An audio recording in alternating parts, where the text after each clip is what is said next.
For 5 år siden flyktet vår neste gjest fra Iran til London. Da kastet hun også etter hvert hijaben, som hadde vært en del av henne hele livet fram til da. Nå har hun fått tusenvis av andre iranske kvinner til å gjøre det samme på Facebook. På denne siden legger de ut bilder av seg selv fra offentlige steder i Iran uten det obligatoriske sjalet. Masi Alinejad, welcome. Thank you for having me. Why did you start this campaign? Because I'm a woman and I did not have freedom of choice in my own country. Then, the reason behind this actually is the atmosphere of my Facebook page was really cheerless and full of sad news. I was trying to change the atmosphere. I published a photo picture of myself in London running in the street full of blossoms. Then I received a lot of comments from Iranian women saying that I wished we had the same freedom. Then soon after, I published another picture of myself driving down a road towards my hometown when I was in Iran without headscarf. After that, I asked Iranian women whether they want to share the same experience or not, because it's like we create the moment of freedom. In Norway, you walk into the street without headscarf. It's so simple for you, but for us, we have to fight for our basic right every day. And how have you experienced that change from wearing your hijab until today when you're not? I have to be honest, it took me a long time to convince myself, because when you grow up in a religious family and religious society, hijab and the constrained, compulsory hijab, it's going to be part of you and your life. Yes, it took me a long time to convince myself to let the wind freely dance through my hair, which I did when I was in London, but it was really, really difficult to be, to be on TV without scarf. Then I replaced my headscarf with a black hat, which I threw it away. And now I cannot forget about the rest of women who live inside Iran and they do not have the same freedom as I do. No, because you live and operate in exile. How relevant do you think this is for women still living in Iran? When I was in Iran, I took that picture without headscarf. Then I didn't ask the Iranian women to take off their scarves and come to the street and share the pictures with me. These are the women who live in Iran, and these are the moment of freedom who exist in Iran. I didn't create it. So that means Iranian women did not accept the compulsory hijab. And if you go them, you do have journalists inside Iran, and ask them to go and interview the women. There are a lot of Iranian women who do not believe in hijab, and they take off their scarf when they don't see any police around themselves. So now they just found a platform, which is my stealthy freedom, and they share the moment of freedom which exists in Iran. But if you turn on the Iranian TV, you never see that. All you see is just women in black. And I assume that there is a risk for these women as well, posting their photos online like they do. And on our Facebook page, we've asked the audience, what do they want me to ask you? And one of them is asking that. Are they brave to do this? Honestly, they are brave, but I have to say that they are tired of not having freedom of choice. So that's why they decided to put themselves and their life in danger, and they risk, and they just want to be heard. Because it has been 35 years that we don't have this basic right. It is against human rights. Now I'm talking about human dignity.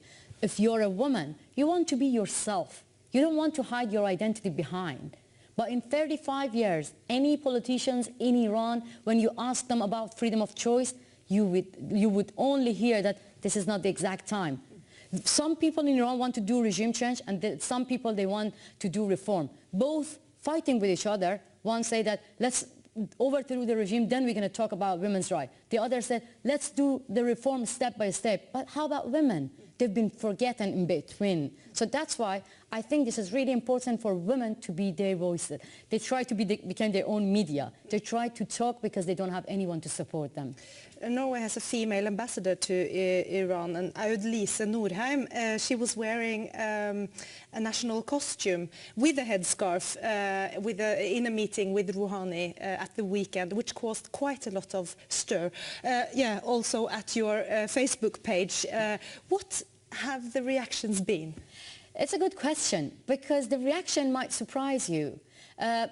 the Norwegian ambassador thinks this is a way of respecting Iranian officials.